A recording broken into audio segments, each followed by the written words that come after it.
나의 몸값을 극대화시키는 데는 뭔가의 전략이 있다. 내 몸값을 올리려면 첫 번째 뭐를 선택해야 되냐면 회사 선택을 잘해야 된다. 그런데 회사는 어떤 회사? 성장하는 회사를 선택해야 돼요. 제가 만약에 PM을 선택하지 않고 다른 회사를 선택했다면 지금의 결과가 어떻게 될 수 있었을까요? 굉장히 퀘스천입니다. 네. 그런데 저는 처음부터 선택하는 걸 알아요. 그러니까 그걸 뭐라고 하냐면 안목이라고 하죠. 근데 안목은 그냥 만들어지는 게 아니에요. 제가 그런 비유 많이 하는데 안목은 그거와 같아요. 비유할 때 우리가 산을 오를 때 정상에서 보는 안목과 중턱에서 보는 안목이 어때요? 다르죠. 저는 30대 때부터 이쪽에 명예전당에 있었어요. 그리고 글로벌 멘토였기 때문에 시야가 굉장히 높을 수밖에 없는 그 시야로 보는 거죠. 많은 회사들, 여러분 오라는 회사들 굉장히 많잖아요. 이쪽 직접 판매 항상 활용하잖아요. 그죠? 내가 뭘 선택하냐가 중요한 거지. 그런데 저한테도 많은 러브콜은 아니지만 러브콜들이 왔죠. 근데 어떤 분들은 이제 제가 넘버원 그룹을 운영했기 때문에 로얄티 이런 거 하기도 하고 수출이 잘 되는데 내수가 좀 약간 어려워서 그걸 좀 맡아서 하면 경영을 네가 좀 해보면 어떻겠냐 이렇게 투자하겠다라는 분도 몇 분 있었고, 근데 제가 그런 거에 선택을 하지 않았던 거죠. 그러니까 제가 선택하는 기준이 있었기 때문에 그 기준은 뭐냐면 성장하는 기업을 만나야 되고요. 그 다음에 우리나라의 직접 판매는요 랭킹 10위권 안에는 무조건 들어야 돼요. 그 다음에 외국 글로벌로 봤을 때는 글로벌 랭킹 100위권 안에는 있는 기업을 선택해야 돼요. 롱타임으로 봤을 때. 왜 국내에서는 10위권 기업을 선택해야 되냐면요. 우리나라의 직접 판매는 모든 급여는 후원수당으로 책정됩니다. 후원수당이 공정거래위원회에 이렇게 검색해보면 다 나와요. 나오는데 데이터베이스를 딱 보면 이 후원수당이 거의 80%가 10위권 안에서 끝나요. 우리나라에 합법적인 회사가 한 120개 정도가 있습니다. 그러면 그 외에 10위권 밖에 있는 기업이 그 나머지를 가지고 후원수당을 나눠가는 거예요. 그러면 제가 10위권 밖에 있는 기업을 선택해요. 그러면 우리가 나눠 먹을 수 있는 파이가 적다, 많다? 적잖아요. 그러면 이건 확장할 수가 없는 거죠. 그런데 이 10위권 기업들이 쉬울까요? 어려울까요? 진입이. 경쟁이 너무너무 치열해요. 부익부 빈익빈입니다. 그래서 한번 이거 랭킹이 그 중에서도 특히 파이고요. 5위권이요. 5위권은 거의 변동이 없습니다. 그런데 거기에서 60% 이상이 전부 다 후원수당이 풀려요. 그러면 이쪽 직접 판매도 부익부 빈익빈이에요. 소리 완벽하게. 그런데 앞으로 어떨까요? 앞으로 더 심해요. 왜요? 더 많은 돈을 투자할 수 있는 기업이기 때문에. 그리고 충성 고객들이 이미 준비되어 있잖아요. 그러니까 제품 개발에 계속 뛰어난 제품을 개발할 수밖에 없어요. 개발할 수 있는 역량을 가지고 있는 회사들이고. 그러니까 자꾸 갭 차이가 날 수밖에 없는 거예요. 그래서 저희 팀들에게 제가 회사가 철수됐을 때 네트워크는 할 게 없다, 한국에서. 할 게 없으니까 하지 말아라 이랬던 거예요. 이런 데이터베이스 때문에. 그리고 이제 시작하는 기업, 이거 처음 시작하니까 베네핏이 있어. 지금 줄 서면 돈 많이 벌 수 있어. 그런 거는요, 한 3년에서 3년 정도의 베네핏이. 그럼 3년 후면 또 다른 회사로 옮겨야 되거든요. 그건 베네핏이 장거리 롱플랜이 안 돼요. 근데 이미 우리나라 5위권이 이미 철옹성이에요. 들어갈 수가 없는. 그래서 선택한 기업이 없었는데 제가 엄청 충격을 받았던 게 독일 PM이 한국에 들어와 있었다라는 거예요. 한 1년 7개월 있다가 제가 스타트한 케이스인데 독일 기업이 직접 판매로 한국에 들어올 수 있는 기업이 있어. 왜냐면 제가 글로벌 멘토였기 때문에 독일에 있는 멘토들하고도 제가 만난 적이 있었거든요. 근데 정말 못해요, 일을. 가장 못하는 게 유럽 친구들이에요, 네트워크. 그런데 이게 글로벌로 나와. 너무 호기심이 많죠. 그리고 지사장님하고 한 3번 정도 면담하고 난 다음에 이 회사가 한국에서 어디까지 성장할까 이런 데이터베이스 보고 미국에 서치해가지고 데이터베이스 본 게 요 사이클이었어요. 지금 94년도에 시작해가지고 사이클 자체가요 엄청나요, 회사가. 지금 여기서부터는요 거의 이건 20%대 이상 성장하는 기업은요 20% 성장하는 기업은 글로벌 기업에서 보기 너무 힘들어요. 그 당시 제가 한 이 회사가 48위권이었거든요, 글로벌 랭킹에서. 거기 100위권도 엄청 치열해요. 엄청 치열한데 이렇게 성장 그래프가 있는데 이제 한국에 들어온 기업이라면 이건 가능성이 엄청 많겠다. 어디로 들어갈 수 있는? 기득권으로 들어가는데 지금 아메이라던가 뉴스킨, 허벌라이프, 유니시티, 유사나 제가 아는 기업들, 멜라, 루카 이런 기업들 되게 좋은 기업들입니다. 되게 좋은 기업들이에요. 이 기업들이 다 20년 이상이에요. 근데 그 위에 있는 기득권에 있는 분들은요 타운하우스를 이루고 살아요. 굉장히 공동체가 단단하네요. 멋있고. 근데 제가 그 알지만 또 상속권까지 있어요. 보통은 상속권이 있어요. 상속권까지 있는데 제가 그런 기업을 할 것이 없다고 하는 게 뭐냐면 아무리 노력해도 기득권에 못 들어가거든요. 지금 시작해서. 성공을 못한다는 건 아니에요. 성공할 수 있어요. 근데 기득권에 못 들어갈 뿐이에요. 그런 걸 봤을 때 와, PM 엄청나다. 그 가능성 때문에 시작했어요. 그리고 이건 언제부터, 그때 이제 지사장님 만날 때도 그 이야기를 했는데 지금 한국은 주인이 없는 상태와 같다. 왜냐하면 직접 판매는요 5년이 지나야 돼요. 글로벌 기업들이 한국에 투자할 때 딱 5년 기점을 보고 투자를 해요. 기업들이 5년에서 수익률이 없다 그러면 철수해요. 그래서 철수하는 기업들도 굉장히 많아요. 그러니까 폐 안에 들어오는 것도 쉬운 일이 아니에요. 엄청 어려워요. 그러니까 파이브 안에 들어가는 건 20년 이상 걸린 기업들이 그런데 지금 이런 그래프를 봤을 때 한국에 진출했을 때 앞으로 이 회사가 어디까지 기득권까지 갈 수 있을지 가능성이 굉장히. 근데 5년 기점인데 지금 5년을 접어들었는데 회사가 철수할 일이 있을까요, 없을까요? 근데 이것도 약간 패턴이에요. 개인도 패턴이 있지만 리더들한테도 패턴이 있어요. 그렇게 하거든요. 리더들도 스타일이 있어요. 기업도 그래요. 근데 PM은 한 번도 철수한 경력이 없더라고요. 어떤 회사에서 그냥 무조건 책임지고 가더라고요. 이게 약간 독일의 약간 무직함, 깐깐함, 정직함 이런 것들인 것 같아요. 그래서 일단 첫 번째 선택할 때 성장하는 회사를 선택하시는 게 여러분들 커리어, 몸값을 2배, 3배, 4배, 5배, 10배까지도 올릴 수 있는 게 첫 번째 선택이 중요해요. 지금 한국에서는요. 특히 건강기능품 시장은 엄청 성장하고 있는 걸 볼 수 있죠. 20년에서 규모가 5년간 계속 20%씩 성장하고 있어요. 앞으로 어떨까요? 앞으로 계속. 화장품은 반대로 거의 한 30%대씩 이 그래프가 떨어지고 있어요. 그러니까 제가 철수하면서 저희 팀들한테 제일 먼저 했던 게 다단계 할 것이 없으니까 하지 말고 화장품 하지 말고. 왜냐하면 미래지향적이지 않거든요. 그래프상. 이거는 시장의 흐름을 절대 못 바꿔요. 시장의 흐름. 근데 시중에 잘 되는 것 같아. 그래도 잘 되는 것 같고, 대박 같은 거 잘 되는 것 같고 막 이러잖아요. 그거는 지원 짜게 한 거예요. 시장하고 그거는 영향이에요. 그렇기 때문에 소매 판매가 아니라 뭐로? 대리점장으로 모집을 하는 거잖아요. 그래서 뭐 700만 원, 900만 원 이렇게 뭐 파워 매니저 하는데 또 해가지고 한 5천만 원 막 이런 식으로. 그건 정상적인 시장이 아니에요. 사람을 끌어모으는 거지. 사람을 도는. 그 대신 매출만큼 급여를 많이 주는 건 사실이에요. 그런데 그거는 내가 사람을 모으지 못하면 대리점장을 끌어오지 못하면 소득은 제로가 돼요. 근데 내가 지금 화장품 900만 원씩 샀는데 이거 몇 년 쓸 것 같아요? 몇 년 쓸 것 같아요? 유통기한 4년 때까지 쓸 것 같아요. 재구매가 안 일어나는 거죠. 그게 참 지금 현재 그거밖에 화장품은 지금 현장에서 쓸 수 있는 게 없어요. 네, 저희 때는 팀을 판매를 할 때였어요. 근데 지금은 이제 세일즈는 종말입니다.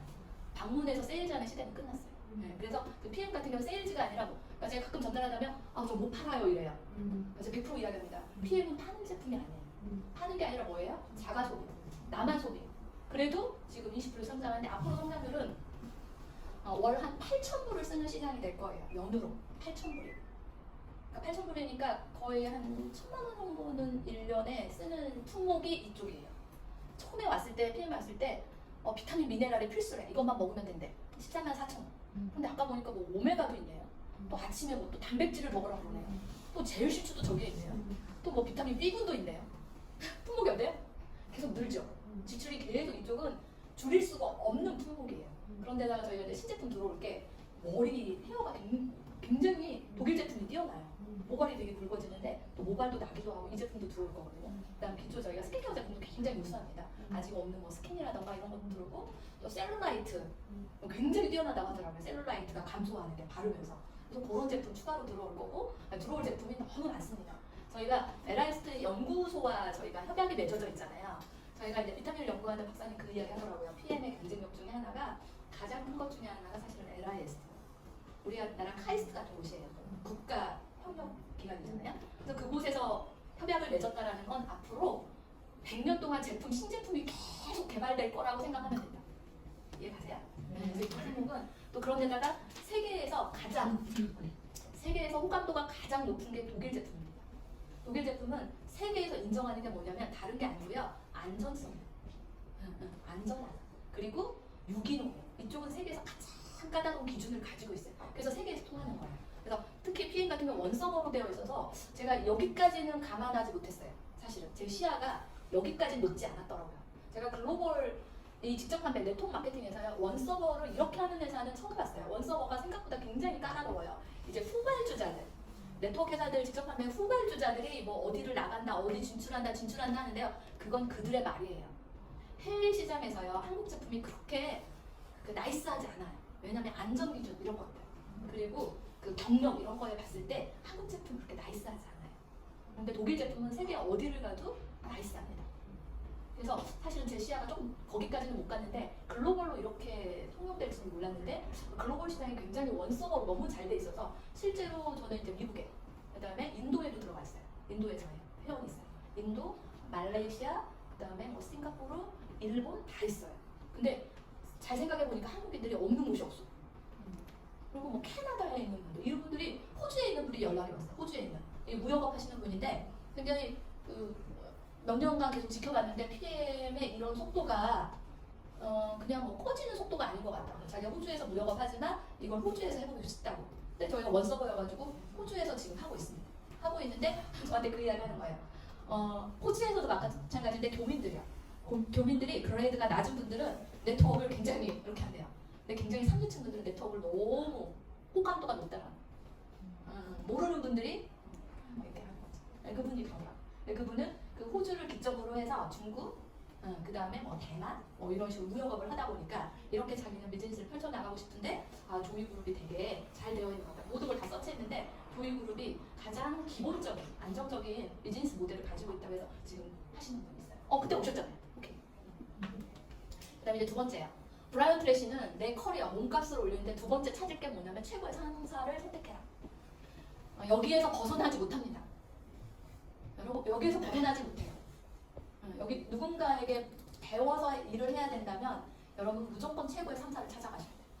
근데 알고 왔는지 모르고 왔는지 모르지만 여하튼 일단 조이그룹에 일단 들어오신 여러분들 제가 조금 약간 부끄럽긴 하지만 박수 보내드리고 싶습니다. 제가 이 증명해 보일게요. 저희가 스타트할 때 이게 그랜드 오픈이었어요. 저희 조이그룹 그랜드 오픈에 시작했을 때 인원이 한 100명이었어요. 그래서 제가 선상 크루즈를 배를 하나를 빌려서 좀 너무 우울했어요 그때. 왜냐하면 갑자기 18년씩 막 15년씩 같이 했던 사람인데 회사가 없어지니까 그냥 공동체도 흔들리는 거예요. 그리고 저희가 막 희망이 부풀어가지고 PM을 시작한 건 아니에요. 전부 다 모두 다 화가 나 있었어요. 여기에 화를 제일 많이 내는 분이 김시호 매니저예요. 서울에 올라오면 얼굴을 펴질 않았어요. 루그락루그락 하면서 막 이렇게 하고 왔었어요. 전부 다 화가 분노 게이지가 이만큼 차가지고 저한테 왔어요. 왜냐하면 이미 실패자란 패배감이 너무 저희한테. 그리고 제가 이렇게 봤을 때 자신감이 너무 충만해 있던 게 아니라 비가 오는데 병아리인데 비를 쫄딱 맞은 것 같아. 약간 그 이미지였어요 저희가 다. 그래서 너무 우울하기도 하고 막 진짜 이런 상황에서 뭔가 좀 척이라도 해야 될 것 같았어요. 척이라도 우리가 당당한 척, 뭔가 좀 척이라도 해야 될 것 같아서 과하게 크루즈 한 대를 빌렸어요. 그래서 우리 좀 그 전에 우리 열심히 일했으니까 화려하게 그랜드 오픈을 우리끼리 하자 해가지고 한강 크루즈를 한 대를 빌렸어요. 그랬더니 오상준 지사장님 너무 좋아하는 거예요. 지사장님 너무 좋아하는 게 그 당시 이제 PM이 원래 그래요. 글로벌 기업들이 들어오면 처음에 주축이 환자예요. 왜냐하면 건강기능식품이니까 아픈 분들이 모이고 막 이래요. 환자분들, 연세 많으신 분들 막 그런 분들이 비즈니스를 다 하고 있는 거예요. 근데 저희 팀은 일을 했던 전문팀이잖아요. 전문가들이잖아요. 그러니까 뭐부터 달라요? 모습부터 다른 거죠. 너무 좋아하는 거예요. 그래서 그 당시 이제 저한테 조금 그렇대. PM이 잘하고 있대요. 지금 한국에서 속도가 좋은데 뭐가 문제가 좀 약간 걱정? 고민이라고 하더라고요. 고민이 하나가 뭐냐면 매출만큼 사람들의 그레이드가 아직 안 오른대. 그러니까 문화가 없는 거죠. 2년밖에 안 됐으니까. 메리케이 전문팀이 와서 그 문화를 좀 바꿔줬으면 좋겠다. 그러니까 쉬운 말로 간지가 너무 안 난다. 글로벌 기업인데 너무 간지가 안 나가지고 그래서 그걸 좀 바꿨으면 좋겠고 바꿔질 것 같고 막 그런 기대가. 그리고 갑자기 오상준 지사장님이 여기 있네. 저희 아시아 퍼시픽 대표님을 초대했어요. 그래가지고 그룹 오픈에 아시아 퍼시픽 대표님이 오는 게 처음이에요. 그 뒤부터 저희 팀 엄청 많이 애정을 가지고 그때 저희들한테 되게 굿팀이다. 너네 팀이 너무 좋다. 굉장히 기대감을 많이 줬는데 기대한 만큼 저희가 성과를 내서 저도 다행스럽게 생각합니다. 그래서 이건 조금 제가 몇 달 전에 만든 자료인데 그때 제가 글로벌 랭킹 한 12 정도 했나? 네, 12 정도 했을 때고 이번 지금 3월에 2023년도 1월에 제가 4위, 이번 달 5위 랭킹으로 지금 마무리하고 있습니다. 근데 사실은 이런 랭킹은 그렇게 중요하지 않지만 중요하잖아요. 롱테이블로 봤을 때 이 랭킹이야. 하지만 이렇게 시작해서 결과를 보였다라는 건 네, 성과는 분명히 너무 중요하거든요. 그래서 이렇게 지금 저희가 100명에서 시작해서 지금 저희 들어와 있는 멤버들이 회원 수가 42,000명이 넘어가고 있습니다. 그러니까 배가 했다는 소리죠. 배가를 어떻게 했다는 소리예요? 어마무시로 배가 했죠. 그거는 실력 없이는 절대 되지 않습니다. 그다음에 세 번째, 원하는 것을 명확하게 결정해라. 이제 여러분들 몫입니다. 여러분들은 이제 선택을 했어요. 이제는 여러분들 몫이에요. 제가 다 해드릴 수 없어요. 저는 여러분들에게 방향을 그리고 경험을 지식을 나눠드릴 수는 있어요. 이제는 모든 게 여러분들이 결정합니다. 여러분들의 몸값이. 그리고 앞으로 저는 이렇게 분명하게 이야기할 수 있어요. 여러분들의 미래의 수표예요. 여러분들이 받고 싶은 만큼 미래의 수표를 쓰셔도 돼요. 나는 매월 100만 원만 들어도 돼. 미래의 수표. 어때요? 시시하구나. 이 정도 아니었어요? 그런데 잘 생각해보세요. 지금 우리나라는 얼마나 심각한지 우리나라 분들은 낙관적이어서 그런 거 미래를 잘 예측 안 하더라고요. 저는 제가 일을 너무 치열하게 했던 게 항상 미래에 대한 예측 때문이었어요. 제가 30대, 40대가 됐을 때 저희 자녀들이 나 엄마 유학 보내줘 이 말 할 건데 이 말 했을 때 엄마 돈이 없어. 그냥 네가 벌어서 네가 가. 이런 걸 예측했거든요. 그래서 정말 30대 때 열심히 했거든요. 그리고 저희 남편이 퇴직한다 그러면 어떡하지? 자기 회사가 아니잖아요. 언젠가 퇴직해야 되잖아요. 그걸 예측했을 때 내가 미래의 수표를 준비해놔야 되는데 그게 내 커리어를 올려야 되는 거였거든요. 근데 지금요 여러분들 10년을 예측하세요? 저는 지금 무조건 10년을 예측하고 일을 해요. 지금 현재 한국은요 2028년이 되면요 노인 인구요 다. 우리가 5천만 명인데 2,500만 명 이상의 노인이에요. 28년이 되면요. 노인의 일자리가 있어요 없어요? 공공? 저희 한국 은퇴하고 그거예요. 공공. 식물원에서 뭐 이런 건데 70만 원 정도? 근데 그것도 계속 죽을 때까지 있으면 너무 좋겠어. 그런데 한 1년 이상 장기 계약을 안 하더라고요. 그 연금이요? 그 국가에서 오는 연금 100만 원 이상 받는 분 그렇게 많지 않던데요. 저희 남편이 너무 웃겨요. 저희 남편 몇 년 후에 그걸 받는데요. 그래서 얼마 나오는데 150인가 나오네요. 너무 행복해하더라고. 150까지 살 것 같아? 제가 이러는데 자기도 할 수 있대. 자기만 생각해. 우리는 그러니까 저는 그걸 제가 30대 때 저희 남편을 파악했어요. 제가 질문해봤더니 저희 가족에 대한 건 없어. 그러니까 그거 갖고는 혼자는 살 수 있어요. 제가 준비하지 않으면. 내가 노인이 됐을 때 들어올 수 있는 인컴 생각하셔야 돼요. 그런데 정말 PM으로부터 IMM에 대해서 100만 원만 들어도 정말 괜찮아요. 안 그래요? 그렇지 않으면 VP 가세요. 250. 그거 국민 공무원 했을 때 20년 했을 때 한 150 정도. 그 다음에 250 정도는 꽤나 괜찮은 공무원이에요. 그런데 1급 공무원으로 퇴직하면 한 300? 300 정도 되면 아주 괜찮아요. 저희 VP에서 EVP 왔다 갔다 해도 그 정도 돼요. 20년 근무한. 괜찮죠? 롱 플랜으로 보세요. 그럼 나는 500 정도는 받아야 돼. 그럼 EVP 가세요. EVP 가면 한 500 정도요. 500 정도면요. 은퇴하고도 괜찮고요. 자녀들한테 용돈 주면서 괜찮을 거예요. 그런 걸 여러분들의 수표를 결정하세요. 나는 김시원 매니저처럼 PT는 갈 거야. PT는 가면 한 1,000만 원 정도 소득이니까 저한테 계속 했던 말 중에 그래도 얼마나 다행이에요. 눈 수술을 이렇게 많이 했는데 그래도 제가 PT니까 소득이 있으니까 얼마나 감사해요. 그거 미리 준비했기 때문에 화를 버럭버럭 준비했던 결과잖아. 그래서 원하는 걸 명확하게 결정하는데요. PM은 이렇게 결정하니까 좀 쉽더라고요. 저는 좀 다른 사람보다 남다른 생각을 했던 건 사실인 것 같아요. 왜냐하면 보이지 않는 걸 저는 믿고 왔기 때문에. 그런데 여러분들 보이는 걸 알려드릴게요. 한국 분들이 이런 거에 강하더라고. 일단 우리나라 분들은 눈에 보이는 거, 여행에다 초점을 맞추세요. 1년에 한 번씩 유럽 여행은 계속 갈 수 있어요. 뭐만 돼도 IM 정도는 한 100만 원 정도 소득이에요. IM 정도는 한 달에서 3달이면 갈 수 있어요. 이게 제가 목표를 줄 때. 한 달에서 3달이면 가는데 나는 실력이 안 돼. 그럼 6달 하세요. 안 돼. 그럼 1년 하세요. 그래도 20년 공무원 하는 것보다 그 이전에 완성할 거예요. 늦어도 2년 안에는 완성할 거예요. 그 대신 여러분들의 상위 매니저님과 지식과 경험이 충분하니까 그분들하고 상담하면 훨씬 더 빨라질 거예요. 그래서 6월에 이번에 가시는 분들 한번 손 들어보세요. 이번 6월. 와, 이 정도였어요? 그러면 내년도에 어마어마하겠다. 내년도에 여기 있는 분들은 다 가실 수 있어요. IM 분들. 내년까지 IMM은 안 가는 게 기적이야. 진짜예요. 저희 안 가는 게 기적이에요. 부산분들. 김시원 매니저님이 또 워낙 추진력 좋아가지고 여러분들 안 가게 하지 않을 거예요. 충분한 경험이 있어서. 그래서 IMM만 되셔도 계속 매년마다 IM 자격으로 매년마다 여행 갈 수 있어요. 어때요? 괜찮아요? 네. 그리고 주변 분들이 인정한다. 쟤는 일 좀 하나 봐. 이렇게. 그 다음에 12월이요. 이번 12월. 12월에 항상 있어요. 항상 있는 게 뭐냐면 인터리더십이에요. 제가 8월에 시작했는데 여기에다 초점을 맞췄어요. 저도 몰랐어요. 8월에 시작했기 때문에 지금 5월이잖아요. 4월이잖아요. 저희보다 훨씬 빨리 시작한 거예요. 여러분 여기에다 초점 맞춰도 돼요. 이건 뭐냐면 VP. VP가 되면 전 세계 VP들이 크리스마스 파티를 이때 12월에 초대해서 합니다. 항상 자격은 VP면 돼요. 그러니까 VP 이상이다 그러면 1년에 2번의 유럽 여행은 할 수 있어요. 그거 유럽 여행 하기 위해서 개들 필요 없어요. 여행 개들 필요 없어요. 여기에다 이거는 8월까지 VP여야 돼요. 제가 처음 시작했는데 저는 여기에다가 8월에 시작했는데 여기다 바로 목표를 세웠어요. 지사장님이 좀 팁을 주기는 했어요. 지금 이 프로모션이 있는지도 몰랐죠. 근데 저희가 시작한 게 9월이잖아요. 8, 9, 10, 11월 이렇게 VP를 2번 하시면 돼요. 그래서 저희는 하나도 오차 없이 VP를 2번 연속했어야 됐어요. 그래서 그때 제가 지사장님한테 제가 명확하게 세웠어요. 저희 팀들 10명 갈게요. 이렇게 10명 간다고 했는데 딱 10명 달성했어요. 비행기를 탄 사람은 딱 9명만 탔어요. 한 명을 계산을 잘못했어요. 이 포인트가 부족했어요. 지금도 안 와. 그때 빈정 상한 거야. 지금도 안 와. 안타깝죠. 그때 이 포인트를 계산을 못해가지고 그러니까 실수를 했는데 그분 참 안타깝죠. 여하튼 그래요. 한 번 빈정 상하면 또 뒤도 안 돌아보는 분들이 있더라고요.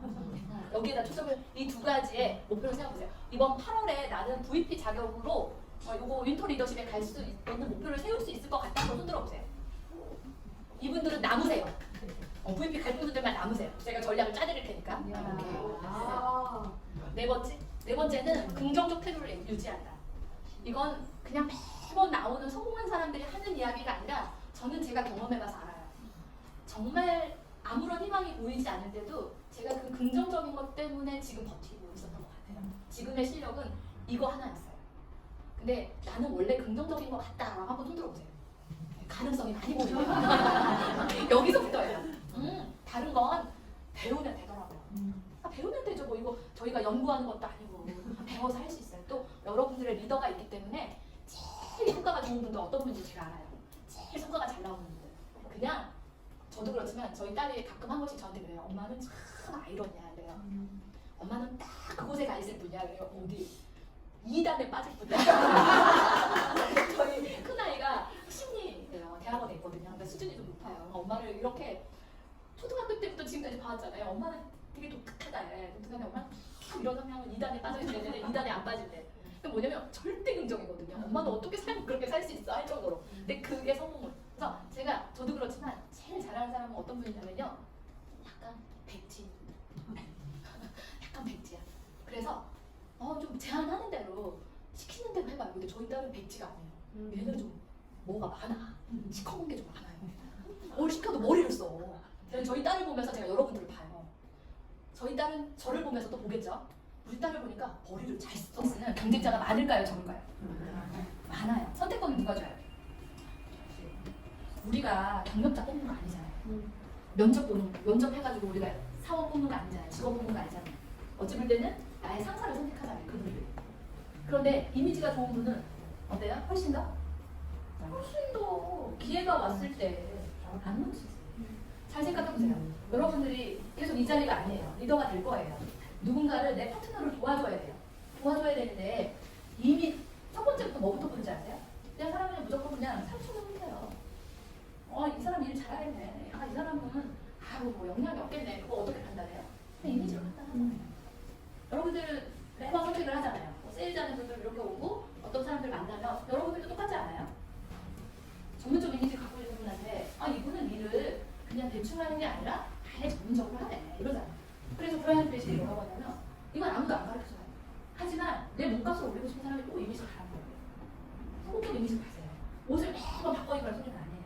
옷 없으면요 제일 좋은 건 블랙 자켓이에요. 블랙 정장 입으세요. 그 옷 계속 입어도 돼요. 계속 바꿔가면서 할 필요 없어요. 그런 이미지를 전문적으로 만드는 게 첫 번째예요. 일을 준비하는 데. 다음 주 위클리 미팅에 올 때는 어디 보셔야 되겠어요? 이것도 준비가 안 되면 언제 몸값을 올리겠어요? 그래서 주변의 분들이 좀 바뀌었다. 가장 몸값을 올려요. 그러니까 이소영 매니저님 스태프로 일하잖아요. 그다음 체리남에 이번에 스태프로 일하잖아요. 사실은 이런 분들이 가장 많이 성장해요. 여러분들이 스태프의 기회가 온다면 손좀 내가 먼저 헌신. 이런 제가 오랫동안 제가 20년 동안 제가 조직을 하고 있지만 이번 브라이언 프레셔랑 저도 똑같은 생각을 하고 있어요. 헌신하는 분들이요 그룹을 잘 이끌어요. 그냥 만들어지지 않아요. 헌신부터 해보면서 그룹을 이끄는 거예요. 8번째 목표의 주력. 지금부터 여러분 몸값을 올리는 건 여러분들의 몫이에요. 이거에 집중하세요. 열정이에요. 저도 처음에 그랬지만 열정이 기적을 낳게 해요. 열정이요 목표를 이루게 해요. 지금 여러분들이 갖고 있는 스킬 있으면 좋지만 스킬이 없어도 열정으로 할 수 있어요. 지금 신입은 열정으로 하는 성과 없이 성품만 좋은 분들 있어. 성품